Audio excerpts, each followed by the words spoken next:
ఒక ఆవిడ వచ్చి అమాయకంగా ఏమండి అక్కడ ఒక కొబ్బరికాయ కొట్టామండి, అది కుళ్ళిపోయిందండి, ఇక్కడ కొట్టామండి, ఇది కూడా కుళ్ళిపోయింది, ఏం చేయమంటారు? ఏం చెప్పాలో చెప్పండి మీరు ఎవరైనా. నాకు జాలేసింది నిజంగా. పెద్ద వయస్సు ఆవిడకి ఏదో మనసులో శంక ఉంది. అంటే పాపం ఆవిడకి బెంగ ఏమిటంటే ఈ కొబ్బరికాయ కుళ్ళిపోవడం అనేది మనకి జరగబోయే అశుభానికి ఏమన్నా సూచనేమో. ఎంత గుడ్డి నమ్మకం ఉండేది. మన జీవితం ఇంత చేస్తే కొబ్బరికాయ మీద ఆధారపడి ఉందా? ఇక్కడే ఎందుకు అని ఆలోచించాలి. కొబ్బరికాయ కుళ్ళిపోవడానికి నీ జీవితం కుళ్ళిపోవడానికి సంబంధం ఏంటి? ఎందుకు ఇలా ఆలోచిస్తున్నావు? పైగా మనం కొట్లో కొనేటప్పుడు దేవుడి కోసం అంటే మంచి కొబ్బరికాయ కొంటాం, కానీ కుళ్ళిపోయింది కొనమే.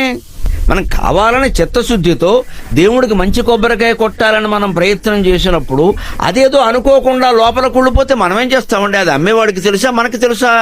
అలాగనే ఏమండి, దేవుడికి తెలుసు కదండి, నా చేతికి మంచి కొబ్బరికాయ ఇచ్చేలా చేయొచ్చు కదండి. దేవుడికి వేరే పని ఏమి లేదా? నీ కొబ్బరికాయ లెక్కెట్టుకుంటూ కూర్చుంటాడా?